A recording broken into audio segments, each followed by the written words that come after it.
मैं Ashraf Khan, Google certified fact check trainer और एक पत्रकार। इस वक्त हम मौजूद हैं भारतीय जनता पार्टी के कार्यालय में सूरत, गुजरात में, जहां पर कपिल मिश्रा, जिसे दिल्ली भारतीय जनता पार्टी का प्रभावशाली चेहरा माना जाता है, जी हां, ये कपिल मिश्रा वही कपिल मिश्रा है जिनकी चुनावी सरजमी दिल्ली है और उन्होंने शुरुआत की आम आदमी पार्टी से। आम आदमी पार्टी से शुरुआत करने के बाद ये दिल्ली विधानसभा में अपनी जगह बना पाए। उसके बाद चोली दामन का साथ रहा है आम आदमी पार्टी से कपिल मिश्रा का। कपिल मिश्रा जब बोलने पे आते हैं तो इनका वक्तव्य काफ़ी प्रभावशाली होता है, बहुत अच्छे वक्ता हैं। पर आज यहाँ जब हमारे साथ मौजूद हैं, हम जानना चाहेंगे कि गुजरात विधानसभा चुनाव को लेकर के कपिल मिश्रा के विचार क्या हैं। आम आदमी पार्टी जो चौसंखी इस विधानसभा में मौजूद है, भारतीय जनता पार्टी, भारतीय राष्ट्रीय कांग्रेस, आम आदमी पार्टी और AIMIM के साथ, तो उनकी जगह क्या होगी और किस तरीके से पंजाब में प्रभाव बना के बाद दिल्ली में और अब गुजरात में क्या आम आदमी पार्टी अपने पैर पसारने में गुजरात में कामयाब होगी।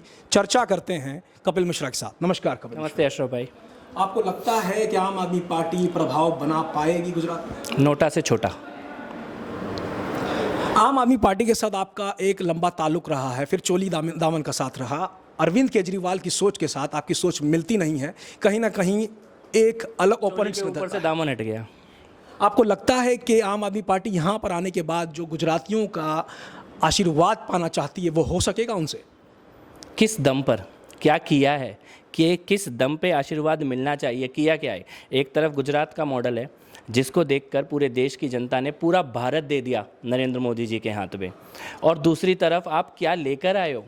क्या आप दिल्ली में साफ़ नदी कर पाए हो? क्या आप दिल्ली में साफ़ हवा कर पाए हो? क्या दिल्ली में भ्रष्टाचार ख़त्म कर पाए हो? क्या किया है ऐसा जिसके दम पर आप यहाँ वोट। मैंने बार बार ये बात बोली है, गुजरात आओ, सिखाने के लिए मत आओ, सीखने के लिए आओ, देखो काम किया कैसे जाता है। साबरमती के किनारे 10 मिनट खड़े हो और ये कसम खा के जाओ कि यमुना को भी साबरमती जैसा बनाएंगे, और नहीं खा सकते तो चुल्लू भर पानी में उधर उठा लो हाथ में। ये सीखने की ज़मीन है। यहाँ पे आके आपको विकास कैसे करना है, ज़मीन से कैसे जुड़ना है, ये सीखना चाहिए। मुझे लगता है इतना अहंकार नहीं होना चाहिए कि आप कुछ कर नहीं पाए और यहाँ पे सिखाने लगे, यहाँ बताने लगे। पहले कुछ करके दिखाइए। कुछ सर्वे सामने आ रहे हैं, इंस्टाग्राम पे देखा जा रहा है, ट्विटर पे देखा जा रहा है, IB का एक सर्वे आया। क्या आप इन सर्वे से प्रभावित हुए हैं? बताओ, IB सर्वे करती है क्या? ये तो कह रहे हैं, चड्ढा जी कह रहे थे कि सर्वे तो कल भगवंत मान के रोड शो में भी आया है। भगवंत मान जी के रोड शो में जितनी जनता थी उसको 100 से गुणा कर दो तब भी 0 आता है। वो सर्वे है या ट्विटर पे सर्वे है?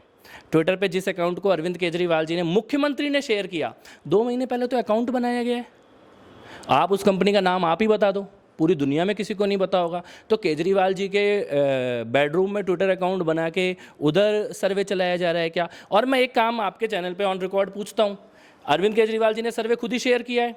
इधर मैं आपके कैमरे के सामने खड़ा हूँ। 8 तारीख को वो सर्वे सही नहीं हुआ तो वो राजनीति छोड़ दे, वरना हम छोड़ देंगे। बोलो ये बात। उनका कोई भी नेता बोल दे, कोई गुजरात का उनका नेता बोल देना कि वो सर्वे सही नहीं हुआ तो राजनीति छोड़ दूंगा, क्योंकि सबको पता है झूठ बोल रहा है, सफेद झूठ बोल रहा है। 27 साल का शासन भारतीय जनता पार्टी का, प्रधानमंत्री मोदी गुजरात से आते हैं, अमित शाह गृह मंत्री भी गुजरात से चेहरे हैं। क्या आपको लगता है आम आदमी पार्टी को डैमेज कर पाएगी? नहीं तो यहाँ की जो हवा है वो दिल्ली का रुख बदल सकती है आने वाले लोकसभा चुनाव में। यहाँ की हवा दिल्ली में आए, इसकी हम कामना कर रहे हैं। पूरा देश ही चाहता है। हमारी हवा तो बहुत पोल्यूटेड है हम तो चाहते हैं कि इधर की हवा उधर आए। लेकिन देखिए, आपने 2 बेटे भेजे दिल्ली में जो देश का नाम कर रहे हैं, पूरी दुनिया देख रही है, तो हमारी भी इतनी जिम्मेदारी बनती है कि 10 दिन के एंटरटेनमेंट के लिए हमने भी अपने 2 आइटम भेज दिए थे। बहुत ही प्रभावशाली आपका वक्तव्य है, जिस तरीके से आप बातों को काट भी रहे हैं, मरोड़ भी रहे हैं, बहुत सही सटीक तरीके से बातचीत हो रही है। एक और प्रश्न मेरा आपसे, कपिल मिश्रा जी, आपको लगता है कि AIMIM हो या आम आदमी पार्टी हो या फिर भारतीय राष्ट्रीय कांग्रेस हो, भारतीय जनता पार्टी को एंटी इनकम्बेंसी कहीं ना कहीं स्पष्ट रूप से एक ओपोनेंट्स नजर आती है? देखिए, ये तीनों पार्टी कौन से वोट के लिए लड़ रही है, पहले हमको ये समझना होगा। ये तीनों पार्टी क्या जनता के वोट के लिए लड़ रही हैं या खाली एक खास समाज के वोट के लिए लड़ रही हैं? कांग्रेस पार्टी सावरकर जी को गाली देते हो और लतीफ डॉन की चालीसा पढ़ रहे हो यहाँ पे आके। आप बाटला हाउस एंड क्वार्टर पे सवाल उठाओ, आप भारत की सेना के ऊपर सवाल उठाओ, उसके बाद आप गुजरात में आके वोट ले लो। ऐसा हो सकता है क्या?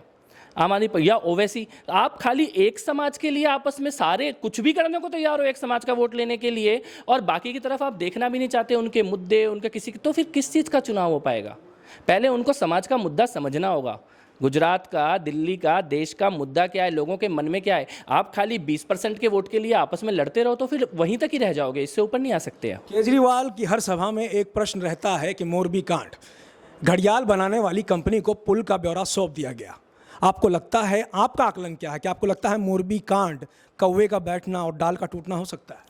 देखिए, मोरबी कांड बहुत दुखद घटना है, लेकिन क्या मोरबी कांड पे वो अरविंद केजरीवाल राजनीति कर सकते हैं जिन्होंने अपनी खुद की बस में लोगों को कोरोना काल में बिठा के बॉर्डर पे छोड़ दिया था मरने के लिए? वो तो सरकारी बस थी ना, जिसमें उठा के आनंद विहार के बॉर्डर पे लोगों को छोड़ दिया था। वो अरविंद केजरीवाल क्या मोरबी कांड के ऊपर उनका बोलने का हक भी बनता है? जो जब लोगों को सिलेंडर खरीदने थे तब दारू की बोतलें खरीदी जा रही थी, जब आपको अस्पताल खोलने थे तब शराब के ठेके खोले जा रहे थे दिल्ली के अंदर, और रात के 11:30 बजे कोरोना की सेकंड वेव में दिल्ली का डिप्टी सीएम शराब माफिया दिनेश अरोड़ा के घर पे बार पे बैठा हुआ था। दिनेश अरोड़ा अपने फेसबुक पे लाइव कर रहे हैं कि डिप्टी सीएम मेरे बार पे आए हुए हैं। तो जब कोरोना की लहर में आप उस बार में गंगा जल पीने के लिए गए थे? आपको शर्म आनी चाहिए आम आदमी पार्टी को कि आप मानवीय त्रासदी के ऊपर बोल रहे हो, जबकि आप आर्टिफिशियल त्रासदी क्रिएट करने की कोशिश कर रहे थे कोरोना की महामारी के दौर में। मोरबी के ऊपर राजनीति होनी चाहिए क्या, या प्रार्थना होनी चाहिए, या आत्माओं की शांति की प्रार्थना होनी चाहिए? न्याय के लिए प्रयासरत सरकार दिखाई नहीं दे रही क्या? जनता को मालूम है, लेकिन मुझे लगता है कि कुछ लोगों को जहां भी शव हो वहां पे कुछ गिद्धों को मडराने की आदत होती है। सत्येंद्र जैन, नूरा कुश्ती, इसको लेकर आप क्या सोचते हैं? आप ये बताओ, सत्येंद्र जैन कौन से केस में अंदर है? आपको पता है? सत्येंद्र जैन हवाला में अंदर है, काले धन में, ब्लैक मनी को वाइट मनी करने के केस में अंदर है, कोई छोटे मोटे केस में अंदर नहीं। और जमानत पहले लोअर कोर्ट में लगाई, उससे डबल बेंच में लगाई, फिर हाई कोर्ट में लगाई, हाई कोर्ट की डबल बेंच में लगाई, जमानत मिली क्या? तो जमानत देने से भी मोदी जी ने रोका हुआ है क्या? इसका मतलब मामला संज्ञेय है, इसका मतलब अपराध गंभीर है, कोर्ट से जमानत नहीं मिल रही है, 6 महीने से जेल के अंदर है। और जेल के अंदर क्या कर रहा है जेल का मंत्री? आप मालिश करा रहे हो, वो तो एक बात है, आप किससे मालिश करा रहे हो? सगी बेटी का रेप करके जो आदमी आया उससे आप मालिश करा रहे हो? क्या ये राजनीति का आदर्श हो सकता है? क्या भारत की राजनीति में, अशरफ भाई, एक भी नाम बता दो किसी भी पार्टी का जो बिल्कुल ही भ्रष्टाचारी माने जाते थे लोग, लालू यादव जी जैसे, जेल में जाने के बाद कोई ऐसा बंदा बताओ जिसने इस्तीफा ना दिया हो? तो यानी कि आप भ्रष्टाचारी भी हो, अहंकारी भी हो, और अत्याचारी भी हो, और बलात्कारी को शरण देने का काम कर रहे हो। आखिरी सवाल, कपिल मिश्रा जी, गुजरात विधानसभा का चुनाव है, आपका आकलन भारतीय जनता पार्टी की कितनी सीटें आ सकती है और आम आदमी पार्टी कहां बैठेगी? आम आदमी पार्टी 00। भारतीय जनता पार्टी 1947 से लेकर अब तक जितने भी चुनाव हुए हैं इस देश में, और गुजरात की राज्य की जनता ने जितने भी जनादेश दिए हैं, उसमें सबसे बड़ा जनादेश भारतीय जनता पार्टी के पक्ष में गुजरात में आने जा रहा है 8 दिसंबर को। बहुत बहुत शुक्रिया कपिल मिश्रा। तो ये थे कपिल मिश्रा जी, जिन्होंने साफ साफ बताया कि जनादेश फिर से प्रधानमंत्री मोदी को मिलेगा, गृह मंत्री अमित शाह को मिलेगा, मुख्यमंत्री भूपेंद्र पटेल को मिलेगा, भारतीय जनता पार्टी को मिलेगा। जिस सड़क का, जिसकी बात प्रधानमंत्री मोदी ने जब वो मुख्यमंत्री रह चुके थे गुजरात में, उन्होंने कहा था कि सोनिया जी गुजरात में आइए, गुजरात की सड़कों पर चलिए, और अगर आपके पेट में पानी हिल जाए तो मुझे कहिएगा, गुजराती में कहा था। इसी वक्तव्य को लेकर प्रधानमंत्री आज फिर, मैं गुजराती हूँ, मैंने गुजरात को बनाया है, गुजरात की जनता के समक्ष मौजूद हैं।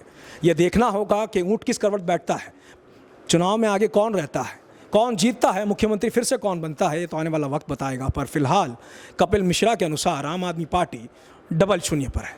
मैं अशरफ खान, शाहरुख के साथ, सूरत, गुजरात।